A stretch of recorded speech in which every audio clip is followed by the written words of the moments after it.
Coming up on This Week in Enterprise Tech, storage, storage, storage. Do you trust the cloud? We've got a hard drive you can't kill, and we're talking about arrays. TWiT on the set. Netcasts you love. From people you trust. This is TWiT. Bandwidth for the following show is provided by Cachefly at CACHEFLY.com. This is TWiT, This Week in Enterprise Tech, recorded August 10th, 2012 for Labor Day, September 3rd. Episode 8, Shoot It, Burn It. This episode of This Week in Enterprise Tech is brought to you by GoToMeeting with HD Faces by Citrix. It just takes a webcam and a click to turn your online meeting into a high-definition video conference. Sign up for your 30-day free trial today.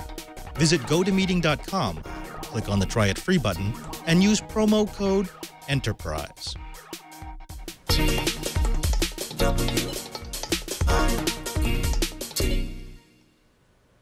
Welcome to TWiT, This Week in Enterprise Tech. It's the show dedicated to the IT professional, the enterprise exec, and the geek who just wants to know how the world is connected. I'm joined by a great panel today, starting with Mr. Allyn Malventano from PC Pers. Allyn, thank you very much for coming back on the TWiT network. How are you doing today? I'm doing great. Thanks for having me on the show. Okay, it's nice to have you back. I mean, you are our vowed expert of storage, and we've got plenty of storage coming in this episode. Next to him, we've got Mr. Brian Chee, the director of the Advanced Network Computing Laboratory. Brian, how is Honolulu? Honolulu is absolutely gorgeous today. That's it? Just gorgeous? We get nothing else from the Geek in Paradise? It just, you know, it never changes. You know, the weatherman's job is probably the most boring thing in the world. It's sunny with light chance showers, maybe a few showers on the mountains, and it never changes day after day. Now, from sea to shining sea, we go from Honolulu to Florida with Mr. Curtis Franklin from Enterprise Efficiency. Curtis, how is Florida? Florida is busy doing its August thing. We've got low 90s temp and humidity. The tropical storms and hurricanes are going south of us. So it's a good day to be in Florida. Well, it's a good day to be in TWiT because we've got storage, storage, storage. It's a storage-centric episode on this Labor Day, starting with, well, a story that was covered by TWiT a few weeks back. We had a man coming on talking about how he had gotten hacked, Mr. Matt Honan, and how someone had broken into his Apple account and then taken over his Twitter and basically every social avenue he had, and in the process went ahead and deleted all of his cloud-based storage. It was a scary hack because it could happen to anyone. I mean, storage in the cloud has become quite the norm, and we've just become used to being able to put our stuff up there and being able to get it when we need it. Now, have the three of you heard about this hack? Oh, yeah, very definitely. Oh, yeah. Absolutely. And, I mean, one of the very strange things about this was, well, he went on to describe the surreal experience of watching his data disappear. He was actually watching it being deleted from his devices, from his iPhone, from his iPad, and from his MacBook, as the hackers were going through his accounts and resetting everything, and there wasn't a thing that he could do. I believe we have a clip from TWiT that has him describing what was going on as this was all happening. Now, one of the things to remember about this was it wasn't really an Apple thing. This was a social engineering hacking thing. These were two companies, Amazon and Apple, who need to change their policies so that this story doesn't happen again and again and again. I'm looking at my iCloud. You can erase my desktop computer. If you can erase my computer at home. You can remote wipe any of these computers that are on currently. You just press that remote wipe button. If you got in my iCloud, you could wipe. Don't click that, Patrick. Leo, something that happens when you do that is that it initiates a 4-digit PIN, okay? And only the person who presses that button gets to see that 4-digit PIN.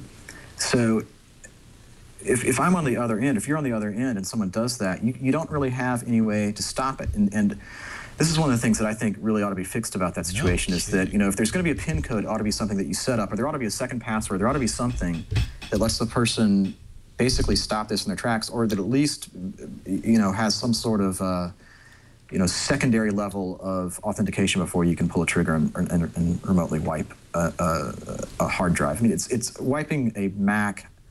I kind of gradually got into this. First I had to find my iPhone set up, and then I was like, oh, well, I can do the same for my Mac.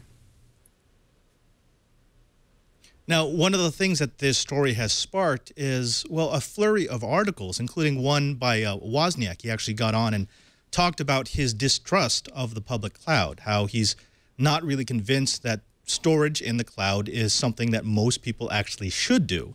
And there was another one from MTH that actually talked about the inner details of how this happened, of how the hacker was able to penetrate various layers of security and then use the overlapping rings of security from the different services we all subscribe to find out just enough information that they needed to get passwords reset. Brian, you see this a lot. I mean, you are one of the experts in cloud services. What do you think about making people more paranoid about using cloud? The problem is there's an awful lot of people that have never really learned the lessons that the military had to learn the hard way many, many years ago, probably starting way back in the World War. And the whole concept's called defense in depth. I think what Amazon and Apple really have forgotten is that you shouldn't have all your eggs in one basket. You shouldn't have one password to, that whole one ring to rule them all concept. That's why I'm starting to implement the Google Authenticator on a whole bunch of my machines now. I love the multi-factor authentication, but until now it's been ungodly expensive. And by Google putting out this free piece of software, including a PAM module for you Linux and Unix geeks, it just makes it a lot easier and cheaper to at least have multi-factor authentication. Good stuff. Now, Curtis, in the enterprise, there has long been a distrust of the public cloud. Every IT guy has been saying, wait a minute, we can't put sensitive documents into a place that can be accessed by just anyone. Do you think this is going to drive enterprise even further away from the idea of putting things out in the open versus, say, a private cloud? I think this is certainly going to make most enterprise IT shops look much more carefully at precisely how individual public clouds do business. They're also going to be looking carefully at the behavioral patterns and the operational patterns of their users. Because while we can be very sympathetic for Matt, let's not forget that this was sort of a perfect storm. Not only did a couple of cloud service vendors, it looks like, violate their own practices in allowing this to happen, but he violated safe practices in a couple of different areas, both in the way he linked his accounts and in his utter failure to have backups. There are a lot of teachable moments here, and I think many, many enterprise IT folks are busy trying to learn and set down those lessons so that they can apply them across their businesses. One of the interesting aspects to the story is right after it broke, I got a panicked call from an old IT friend of mine who was talking about how many of his execs had linked their SkyDrive or their Dropbox or their G Drive to an actual piece of the private cloud storage. So they were publicly sharing something that was in the private cloud. And, he was just completely scared. I mean, he was scared before, but now that the story had broken, he wanted advice on how he could tell his execs, no, this is no longer acceptable. And for him, it wasn't just that you had sensitive data that was hitting the public cloud. It was he was scared to death that someone, maybe not even maliciously, would get a hold of one of the SkyDrive or G Drive accounts and delete things, and then have that deletion go all across the various machines it was synced with, including the private cloud. Allyn, what do you think this says about private cloud and offline storage? First of all, I'd like to totally chime in and back up Brian there on the whole defense in depth thing, because I'm actually also active duty military and used to work at Navy Cyber Defense Command, and that we preach that like day in and day out. That's one of the big things, that you just have to do that. And actually one of the weakest links, believe it or not, is the person at the end that's actually on the terminal, right? That's actually doing the work. They're usually the biggest leak. But as far as anything that has to do with any kind of cloud storage thing, the best thing I could say about it or recommend about it is always have some sort of a backup, and by God, make it local, right? Make it something that you have. Don't just rely on, you're relying on other people's business practices, maintenance practices, whatever it may be. And if you want to trust that with the only copy of whatever you have, you're just asking for a big roll to hurt, right? Great advice. Yeah, I mean, again, we've started to trust the cloud enough where I have people who are very tech unsavvy who put everything up there, and that's the only copy they have because they think, well, I have a copy on my laptop, on my desktop, on my iPad, on my iPhone, and so therefore I don't have to worry about it. Well, if one command can wipe out all that data, you're really going to wish you had a local backup. Now, speaking of local backup, we have a local backup device. This is the IOSafe Rugged Portable, and, well, it might be something for the people who are afraid of cloud storage.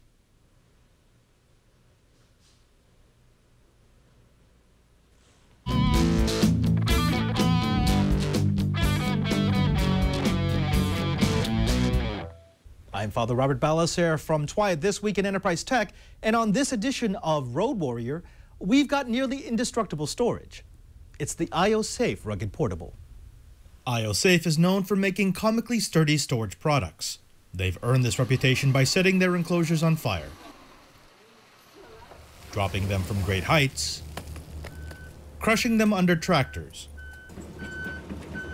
throwing them into swimming pools, and using them for target practice, all without losing a single byte of data. The Rugged Portable takes IOSafe's disaster-resistant philosophy and packs it into a USB 3.0 device that is enclosed in solid aluminum or titanium and measures 1 inch deep, 4 inches wide, and 5 3/4 inches long, just under a pound heavy. The Rugged Portable speed was about what you might expect from a mixed-mode drive. In our test using a USB 2.0 connection, the Rugged Portable was able to maintain consistent write speeds of 27.8 megabytes per second and read speeds of 33. In USB 3.0 mode, the Rugged Portable scored 82.9 megabytes per second for writing and 106.2 in reading. These scores place the Rugged Portable in about the middle of the pack for external drives. However, it's the drive's disaster bona fides that make it a standout.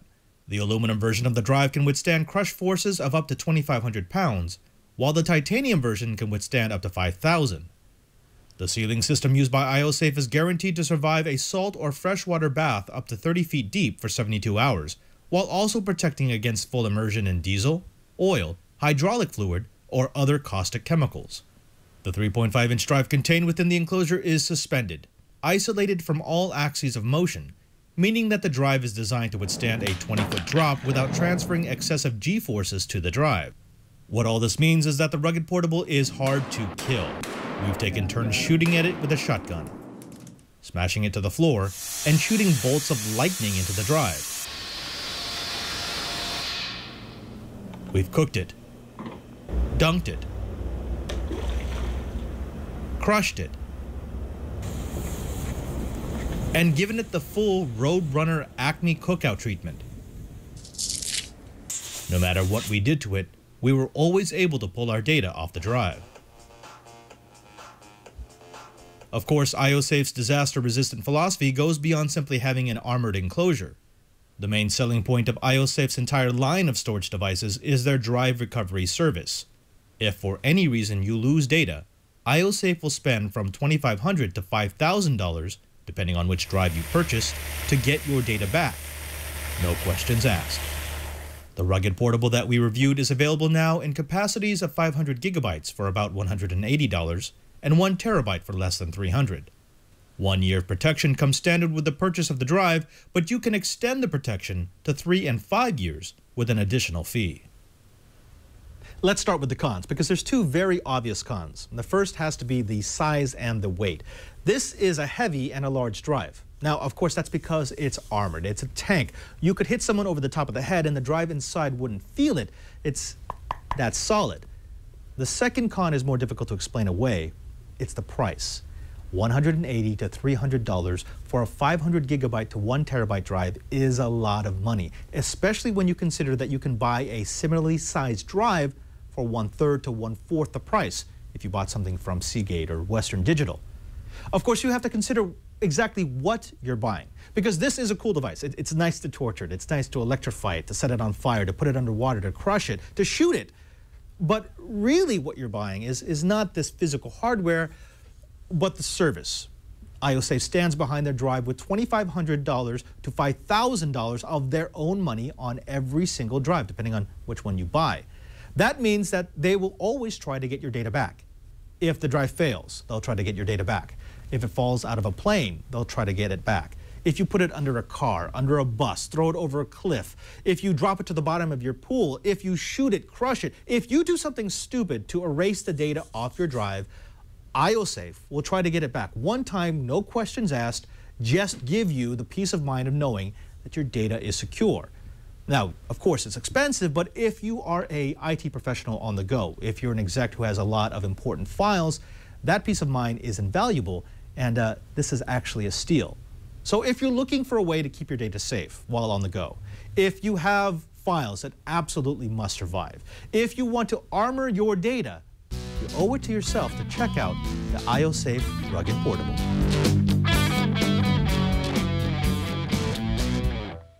Thanks to Curtis B in the chat room for that riff. Sorry we cut off the first part, but we'll fix it in post. Now, this has been an absolutely fantastic drive. I mean, I saw them shoot lightning bolts through it at CES, and it was just a lot of fun. This is probably the most easily reviewed product because you can pretty much do anything to it. This is the actual device that I tested. This is not a brand new unit out of the box. We've tossed this against the floor. We've put it in a vise. We've tried to crush it. We threw it in the pool, left it there for a week. Well, I actually covered this thing in black powder and set it on fire, and, well, it doesn't even have a scorch mark. Now, this is just the aluminum version. There's also a titanium version. Allyn, what do you think about having something like this for your local storage? Yeah, it's a pretty good idea. They actually have, and I have it here, we took a look at one of these things. Oh my goodness, it's a boat anchor. Yeah, yes, we looked at one of the Solo Pro model. And it's actually, what I like about that is if you're going to have that local storage, that's what it should be. And it even has anchor points, so you can basically bolt it down like in a closet or to the slab of your house somewhere, you know, in your garage maybe. And that's the whole idea. It's a safe, right? Yeah, exactly. And your house could literally burn down around this thing, and it's probably going to survive. And if it doesn't, for some reason, yeah, they've already got that data recovery service to sort of act as the backup to the backup there. Right. Now, I should mention that this is not actually heat rated. I mean, this is a portable drive. Unlike that big boat anchor that Allyn was holding, this doesn't have a layer of ceramic around it that ablates as the drive gets exposed to super high heat. Now, Cheebert, I know you've had a chance to carry one of these around. What was your opinion of having this sort of bulletproof storage with you? Well, I've actually lost, I don't know, maybe a dozen USB drives to various reasons, but most of it's because you tend to stick these in the bottom of your backpack. You know, they're heavy, they sink to the bottom, and then you put your backpack down on the plane or in the airline terminal or at your desk or something, and never fails. Those drives always get bounced around. And to date, it is the only external USB drive that I just really don't have to worry about. I just use it and abuse it and not worry. Right. Oh, and Apple Sample in the chat room just asked, what about heat dissipation? Well, because it's solid metal, it actually conducts heat very well to the outside of the drive. It actually runs cooler than most plastic enclosures.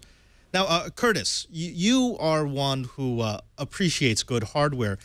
As a mobile professional, would you carry something like this? I mean, it is a little bit on the heavy side. That's true, and I think the ideal situation would be one where you traded off the weight of your laptop. Perhaps that's the excuse for going to an Ultrabook, making up a little bit of the weight in something like this. Now, I will say that if you're going to have a device like this, it really does point out the importance of having a solid encryption routine in place for that data that's going on to the drive, especially if what you're putting there is sensitive enterprise data. You know, I've seen several people in the chat room talk about the possibility of losing one. That's really one of the big dangers to any sort of backup on one of these sorts of devices, is just leaving it in a cab, leaving it on a desktop, leaving it at Starbucks somewhere. So would I carry one of these? You bet. I think it makes a lot of sense, and it's probably a good excuse for going out and picking up that latest Ultrabook that I've had my eye on anyway. So you'd carry one of these, but you'd make sure it was encrypted. Absolutely. I am just that kind of paranoid. And we like that kind of paranoid because that kind of paranoid lasts. I'd like to take a little time to talk about one of our sponsors because they're the ones who let us do what we love doing. And that is GoToMeeting with HD Faces by Citrix. Let's face it, I know it's sad, but summer is over officially, and that means it's time for you to get back into your work groove. And let me tell you how you're going to do that. You're going to try out GoToMeeting with HD Faces. It is the absolute easiest way to get online and start a meeting, a collaboration with video. Now, here's the thing. If you know how to send an email message, if you know how to use a calendar, if you know how to click, you know how to use GoToMeeting with HD Faces. You simply set your date, you set your time, you send the invitations, they click, they download a really small, easy-to-install client, and you're ready to go. Now, not only can you share your documents and share your screen, but you get to see them in high-definition resolution.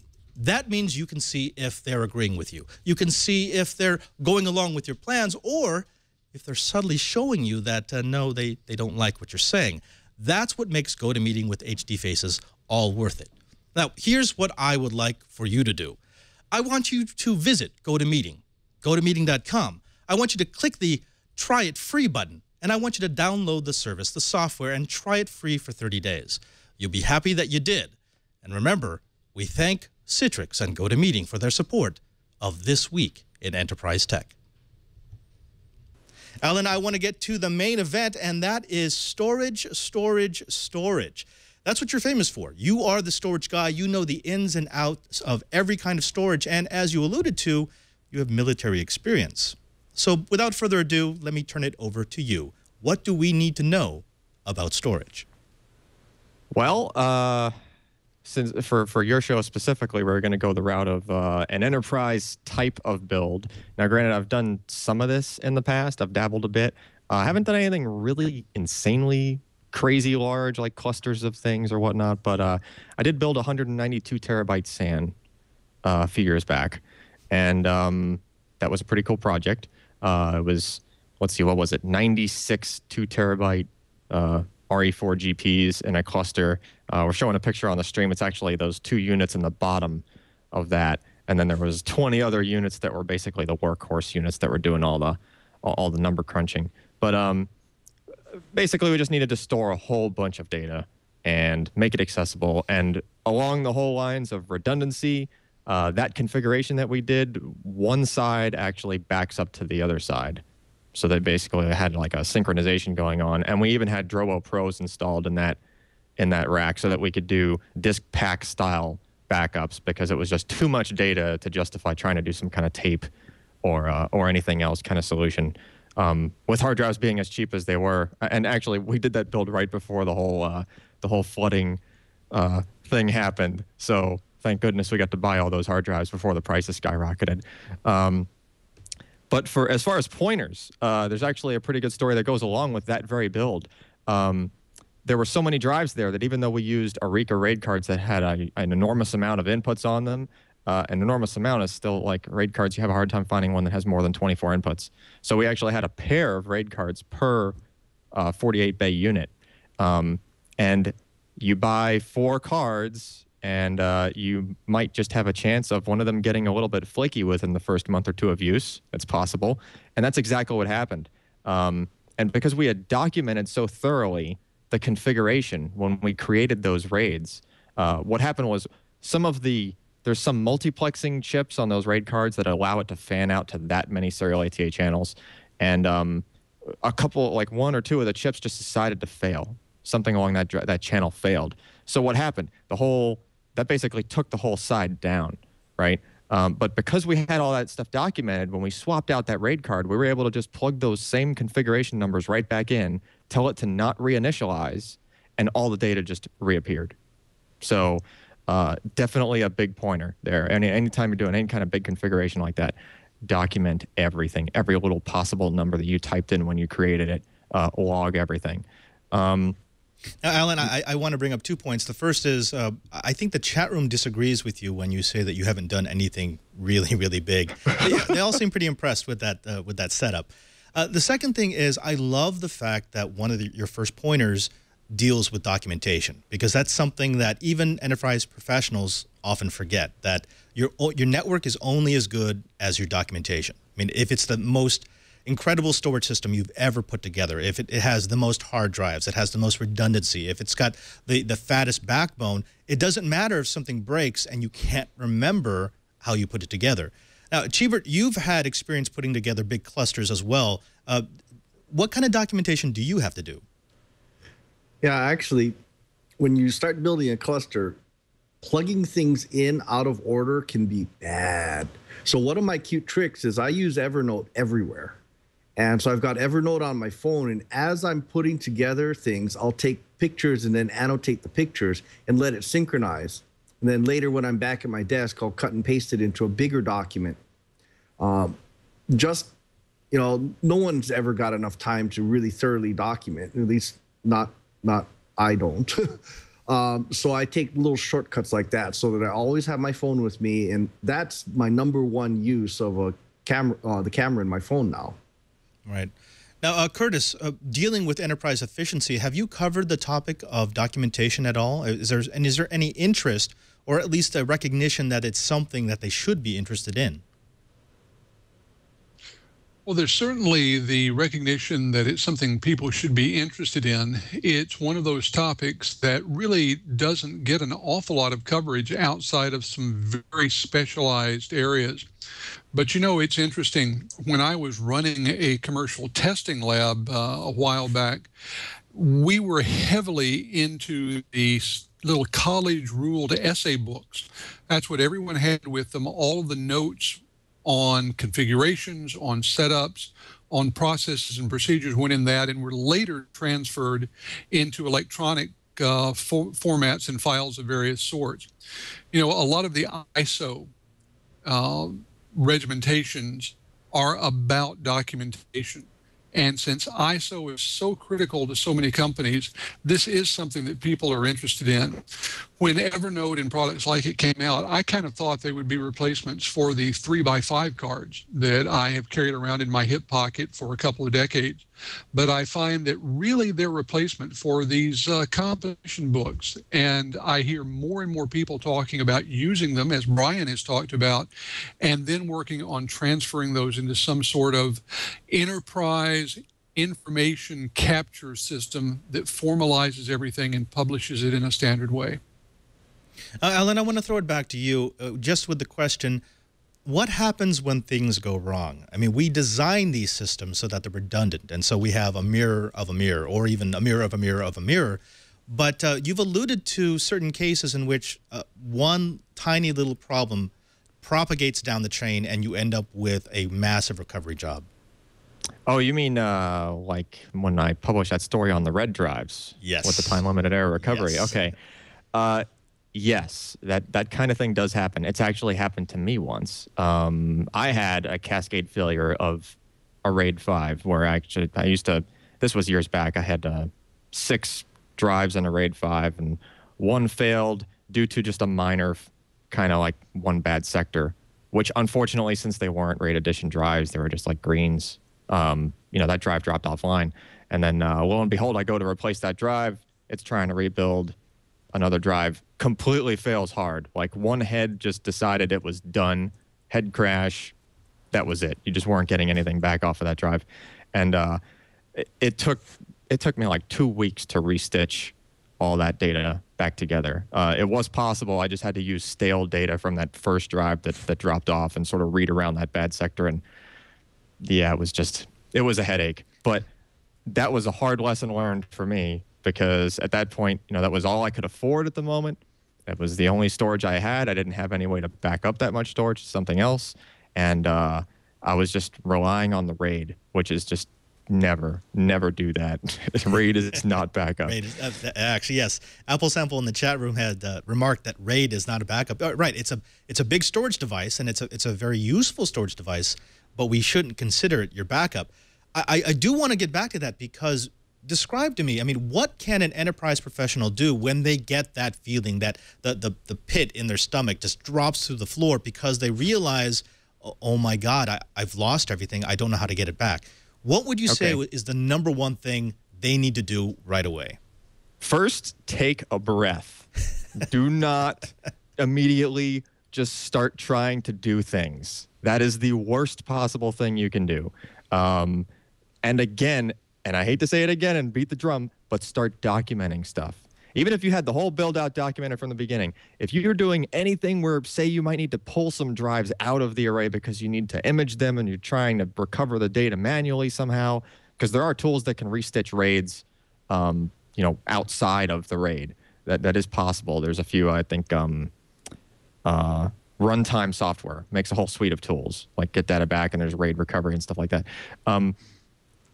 So if you're going to do things like that, you have to know what the sequence of drives were, right? You have to know there's so many different data points that will be vital to trying to try to recover that data. Even if you were going to ship the drives off to another company and pay them an insane amount of money and let them try to do that for you, their job is going to be almost impossible unless they know what the sequence of drives was. So, and all sorts of other, you know, basically anything that has to do with any manipulation of that system after something catastrophic has happened and caused you to not have access to your data. Every single step you have to log, absolutely every single one. Otherwise, you just shot yourself in the foot. You're not getting it back. Yeah, you're just making it worse. Now, Chee, I know that you've done data forensics before. Have you ever had to do anything with arrays that have failed? Yeah. No fun. That's such a telling voice. Yeah. I use Ncase. It's a forensic system. And restitching RAID arrays back together is tedious. And oh, yes. I'll not do it unless someone pays me lots and lots of money. So, you know, that starts getting into the annoyance hourly rate. Curtis, have you run into anyone who has lost an array before, and what's their reaction after, you know, of course, crying? Well, the reaction runs the gamut from panic to terror. And this is one of those instances where it can actually be far more serious for, say, a smaller company than it can for a large enterprise. I'll give you an example. I know of a small company had a desktop server or a desk side server. They had their entire set of employee records, of accounts payable, of accounts receivable on that server using a small RAID array. It went down. That happened at the same time they were getting a probe from OSHA. OSHA said that if they didn't produce the data starting within 3 days, that they would face fines of up to $50,000 a day. This is the sort of thing that would have absolutely killed that company within about 3 days.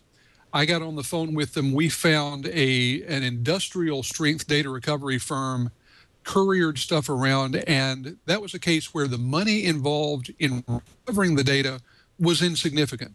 It literally saved the company. Right. I mean, let's go back to Allyn on that one, which is a lot of people look at what you have to do to mirror these large arrays or to have offline backup. But really, I mean, especially if you're talking about a small business or a small enterprise, it's not just an inconvenience. You can lose the company if you lose your data for a week, 10 days, a month. Oh yeah, yeah. Good. One of my best friends used to run a real estate appraisal firm out of his home, and I was sort of his unofficial, network security / backup regime guy. And yeah, I mean, he was just failure prone. I don't know what it was about his home or something. Just random things would fail at random times, and RAIDs would just evaporate on this guy. And if not for having, a couple of local backups and a way to get that stuff off of that array, and just somewhere, shelf in the closet, ideally now an IO safe, right now that they're available. Yeah, if not for those sorts of things, his whole business could have tanked on multiple occasions. I want to move into a second set of questions for you, Allyn, and that is, What do you see as the most common mistakes that sysadmins make when dealing with storage?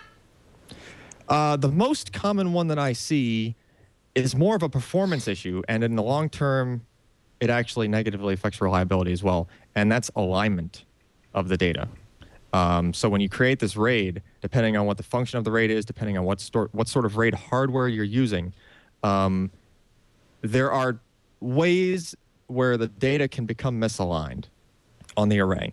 So in other words, by misaligned, I mean the way a RAID works is there's stripes, there's various data stripes that are laid out, and those have a specific alignment to them, and you may be using drives that have advanced format, which is 4K sectors, so the drive itself has a logical/physical sort of alignment to it, and the logical positioning of the partition itself has its own alignment. So you can end up running into this condition where you actually have 3 different layers worth of things that are not completely lined up on boundaries correctly.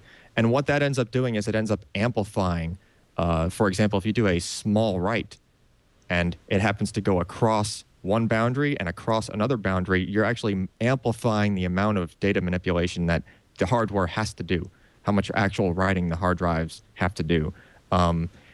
And for those sorts of things, if you end up doing a bunch of small random writes to that array, the array will come to a complete crawl if things are misaligned like that. Hard drives have a hard enough time with random access as it is. And when you end up amplifying the effects, it makes it even worse. I want to come back to that. Chee and Curtis, have you had any problems with people coming to you with misaligned arrays? Some of the times. The big problem with scientific data is it comes in all shapes and forms and sizes. And, even little things like how we assign blocks and so forth can make an amazing, amazing difference in array performance. And considering how many supercomputer clusters we run, one of our people actually spends an awful lot of time on this. Curtis, what have you seen on the enterprise efficiency side? Well, one of the things that you see is a dramatic difference in the way people set their drive arrays up, depending on whether they're going to be using this primarily for transactional data or data analysis. It's 2 entirely different configurations, 2 entirely different setups. Random access is still the thing that people on the database side and the storage side hate the most. And so they will do everything in their power to minimize that. It's been interesting listening to companies like Oracle and SAP as they've developed their software. They're trying to the greatest extent possible to insulate the database administrators from having to worry about the sort of sector alignment that used to be the DBA's stock in trade. They really are trying to abstract things a little bit more, take over some of that performance tuning, but you still have to know whether you're going to be using a particular array for transactional data, going in and writing and reading all of the basic daily transaction material, or you're going to be using it for in-depth data analysis. 2 entirely separate things, 2 entirely different ways to set up your drive and your storage arrays. Oh, Allyn, we've got a comment in the chat room from Curtis B. What about large volume SSDs? I mean, would that help with this problem or exacerbate it? Okay, so SSDs give you a huge bonus in random access. I mean, an enormous night and day head-turning bonus. Anybody that's gone from just something as simple as a desktop hard drive in their home PC to an SSD can probably attest to that. And that just gets amplified even further when you talk about enterprise storage. To the point of a lot of the times you'll have a hard time finding a RAID hardware solution that can even keep up with a huge cluster of solid-state drives, right? They're just now getting to the point where a good RAID card can actually have the transactional throughput that can successfully scale as you add solid-state drives to that. But here's the catch. Solid-state drives are much more picky when it comes to alignment. And alignment, so if you have a misalignment on a regular hard drive, yeah, it'll just take some extra time to do whatever those writes were. or those reads, depending on what the situation may be. For a solid-state drive, if you have a misalignment there, that could lead to causing those drives to fragment faster. And by fragmentation, it's what I mean there is that solid-state drives sort of they have an obfuscation layer between if you write to sector 0 on a solid-state drive, it does not go to the very beginning of the flash memory. It remaps it out, and it does this wear leveling and all sorts of optimization routines to try to either minimize wear on the flash or to optimize for performance just based on what kind of drive it is. But with a misalignment, it will actually cause the drive to wear out faster, because solid-state drives do have a more finite style life. And if you're doing 2 times the amount of writing data writing for, compared to what you're actually trying to write to it, that just wears it out twice as fast for that amount of wear and that amount of use. And then on top of that, the fragmentation actually amplifies on top of that, because when you start when the drive has to play musical chairs with all of where the data it's tried to optimize where it's placed it ends up having to rearrange more of it in the background as you're trying to write additional data to it, and it's trying to reinitialize and do read copy or read modify writes on blocks worth of flash. So it's actually just a compounding problem for that, really. So yeah, definitely alignment again. I hate to say it. It's the same story, different kind of storage. I love that you bring that up, because I've put together RAID SSDs before, and they're incredible. They're incredibly fast, but I would never trust one to run an enterprise application. It's 2 different uses, 2 different technologies. Yep. Let's continue. What would be another common storage mistake? Other common storage mistakes.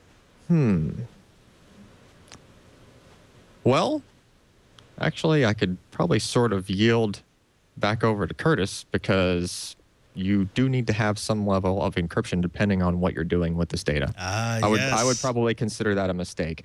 Fortunately, the array that I built for that command, there was all sorts of badge access and everything else going on. We weren't worried about people getting into, A, onto a military base, B, into that building, C, into that room.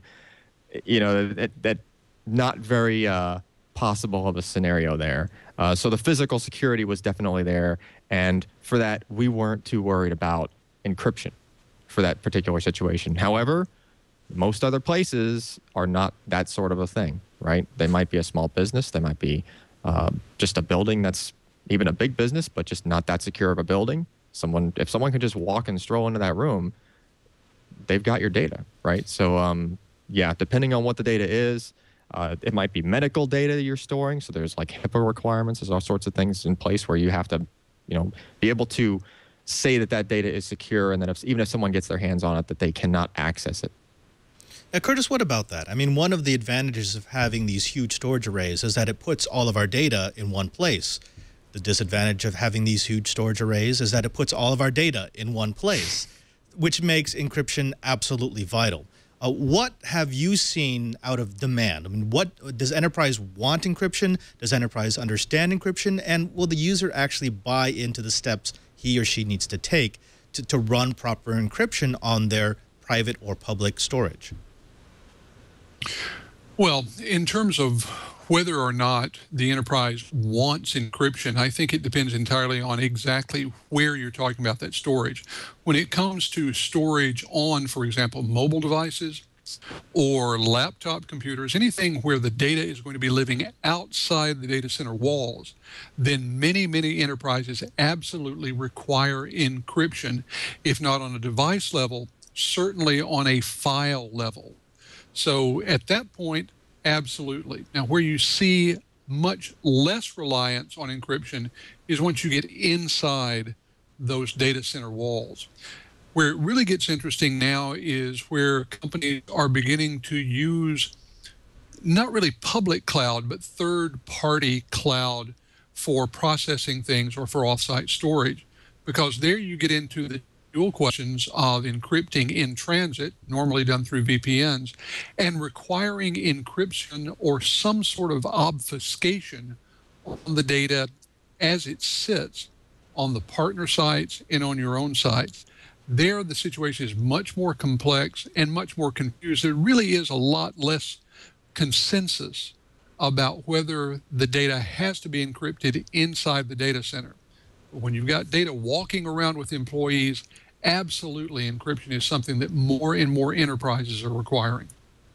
Chee, I don't want to get you in trouble because I know you're working in an active enterprise-class network, but what has been the reception among non-techie people who have sensitive data and I understand typically don't like encryption? Oh, it's always been the ostrich in the sand.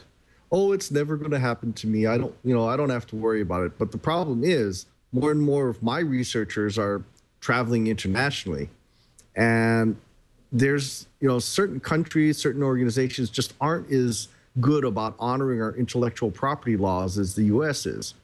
So I kind of mentioned in the chat room that, gee, having a show on how to protect yourself during international travel might not be a bad idea, and that definitely centers around encryption.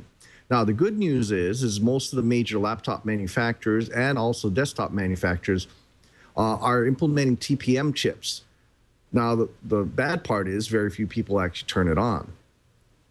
The ability to be able to whole system encrypt. I mean, you can't even boot the machine. You can't even take the disk out and put it into a forensic system. That's a pretty good thing for protecting your proprietary data. The bad part about TPM systems is that, for God's sakes, don't lose the password. Because if you lose the password, you literally have a brick on your hands. And when I was talking to Dell and Intel, they both agreed that there is no way to recover those. In fact, some TPM systems require that they check back into an enterprise system periodically. And if you don't check them back in at least once in a blue moon, say they're in a storage closet, you might end up with an accidental brick on your hands. Hey, speaking of accidental bricks, I have one here. Yeah, there you go. Now, Allyn, let me go back to you. We're running out of time here, so I want to ask, what would be your top 3 pieces of advice to an enterprise professional who is deploying storage for his enterprise? I think we've pretty much touched on all the big ones actually already. I would say the documentation, huge. I would throw in, we hadn't mentioned this yet, I would throw in the pre-planning thing. The more effort you put into the pre-planning of whatever that device may be that you're about to build, the much easier it's going to go for you later. I guarantee your time invested will come back to you probably tenfold compared to what you're going to end up looking at as far as problems cropping up while you're trying to do that build. And for third, I would say you would also want to have a very good set of, well, in the military we call them SOPs, standard operating procedures for whatever that thing is. You want it to be documented, not just documented like, okay, this is the layout of how everything's installed. You want to have instructions that will be able to tell, say you're not there, right?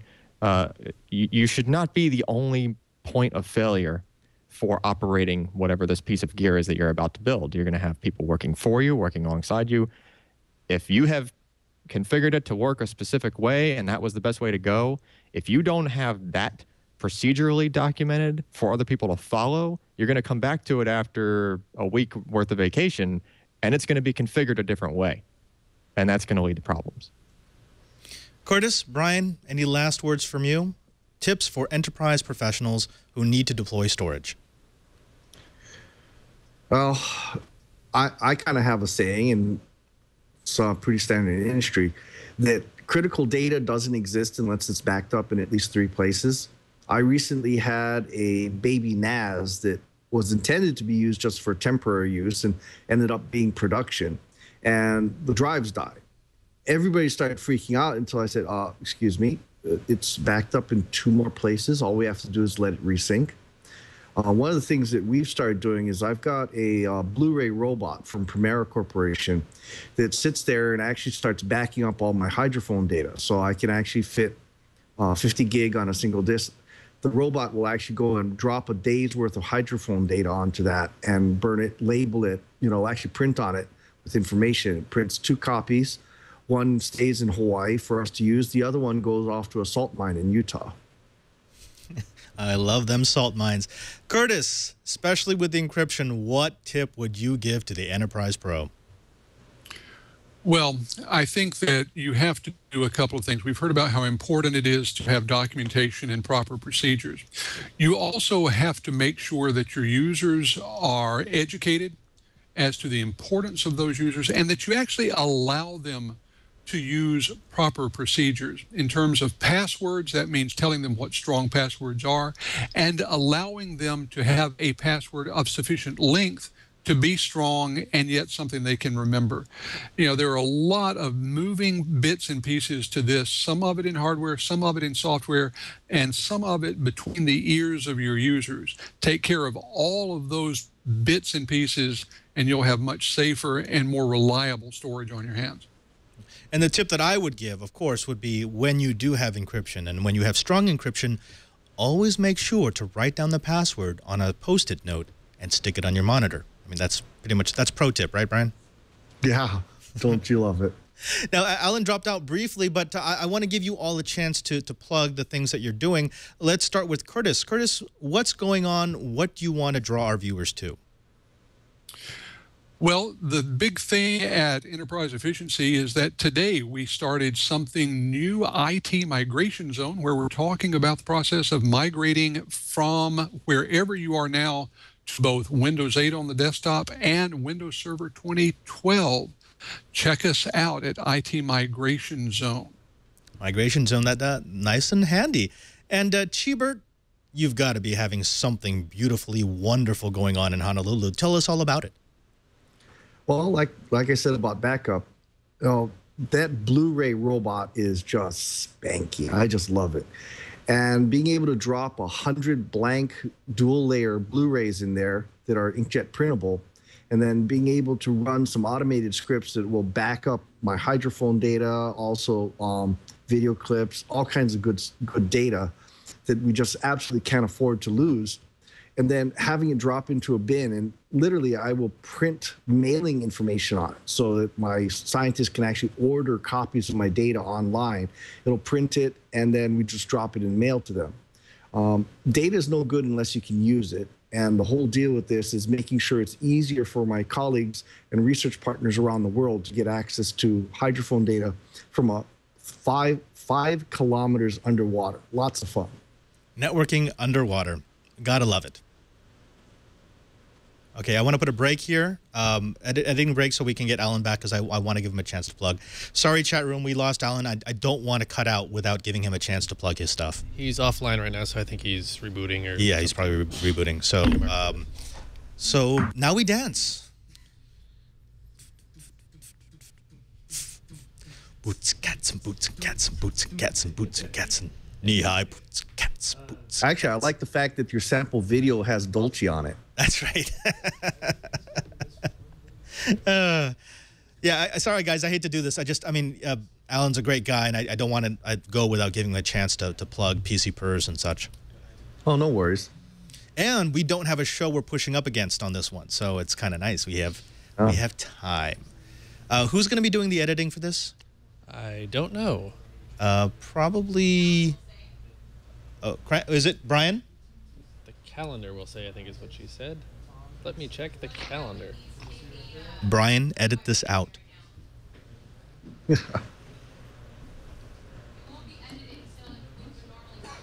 That's right. Oh, that's right. Yeah, so this won't be edited for a month. Oh, good. So we'll forget about it by then. You were totally gonna actually leave all of this in. It's gonna be confuse people to no end. It'll be fantastic. Oh, and by the way, Curtis and Brian, if you want, I'm gonna actually log in during the airing of this episode on Labor Day. Well, no, let me stop lying. I'm gonna be logged in anyways because I'm logged in all the time. If you want to answer questions in the chat room, it's a great opportunity to be able to do that. I will give it my best shot. Oh, and Curtis, you're actually going to be gone starting next week, right? For a month. You're going to be in the UK? Well, not for a month, but I'm leaving next Tuesday on the 14th. I'll be back in the U.S. on the 30th. Oh, that's right. You'll be here on Monday. You'll be here on Monday. That'll be a great picture. I'll be here Monday, and I'll be able to log in on Labor Day. It's just the stuff between that I'm going to be gone. Right. Going to be going to Edinburgh and Manchester and London. Yeah, we actually get to go to the tattoo. So can you pick me up a kilt? I need a kilt. I'm going to be measured for a kilt and looking forward to getting a real one. Although I have to mention, I'm doing the American Heart Association's Heart Walk in late September. And I've told people that if I meet my fundraising goal, I'm doing the Heart Walk in a kilt. Oh, fantastic. And actually, there was a guy in the DEF CON hardware hacking village. I can't remember his name. I'm really sorry. A great guy. He was helping everyone with their soldering. He was wearing a utility kilt, and I wanted one. So I've wanted one for a while. They're just kind of expensive, but they're just really, really nice. So if there's anyone here from ThinkGeek or Utility Kilt, we need utility kilts for the TWiT Brick House. Just there. There, I said it. Hey, don't forget me. I want a utility kilt, and one too. for Cheebert, because there's nothing funnier than a Hawaiian in a kilt. I know the Utilikilts people very well. I have worked the Utilikilts booth at MegaCon in Orlando, and I'll see if I can put in a good word for you with the folks up in Seattle. Hey, I mean, tell them I'll actually wear it on the show. And I believe Dan in the chat room, he is the lord of the chat room. He would love a Utilikilt as well. We'll see what we can do. That's right. That's right. And I will put Wi-Fi hotspots in my Utilikilt with the SSID of Utilikilt, just to give them advertising. There we go. You can be like that guy. See, I look exactly like that. How did they get my picture? Oh my goodness. Ooh. Oh, wait, Curtis, do you have ink? I do not. You do. Okay. Scars I've got. Okay. Ink, no. Oh, here we go. Okay, Allyn, we paused the show because we didn't want to go away without giving you a chance to plug. Thank you. And my house went dead. Like the whole house just shut down on me. Probably heat related. It's 103. Oh, gosh, I'm sorry about that. I don't know. So we're going to pick up on, it's the cutaway from Brian. I can go straight into, and Allyn, what do you want to plug? Yeah. Okay. All right. I was just gonna plug the website. Okay, let's do it. 3, 2. That's fantastic. And Allyn, what are you working on? What do you want to plug? I'm working on a whole random smattering of reviews here for PC Perspective, so I'll just plug. That's it. PC Perspective, PCPER.com. That's where we all, Ryan, me, Josh, Jeremy, Scott, Tim. We got a whole bunch of guys working hard doing reviews. You know them, you love them. PC Pers. Now, we also want to thank our temporary TD, Alex, for pitch hitting for Jason, who's away on vacation. Did a fantastic job. And, of course, we thank the chat realm, the chat room. You guys are the heart and soul of TWiT. And that's why if you're listening to this or watching it in downloaded form, why not visit us live? We tape every Monday at noon PDT, or PST when daylight savings goes away.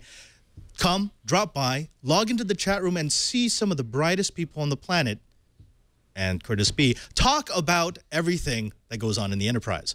Also, I've noticed that we're dropping a couple of rankings in iTunes. We're still in the top 10, but I want to keep TWiT there. I want to keep the enterprise out there and live and in the minds of people who need to know. So do me a favor, go to iTunes and subscribe.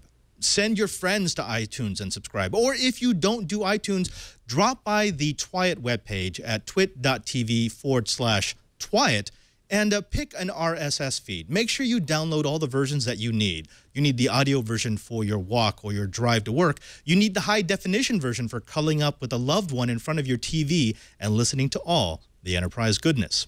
I also want you to follow me on Twitter at PadreSJ. You'll be able to find out what's coming up in future episodes and suggest topics. And finally, I want to thank everyone here at the Brick House for putting together this fantastic Labor Day episode. You enjoy the rest of your vacation. And remember, if you want to know what's going on in the Enterprise, just keep TWiT.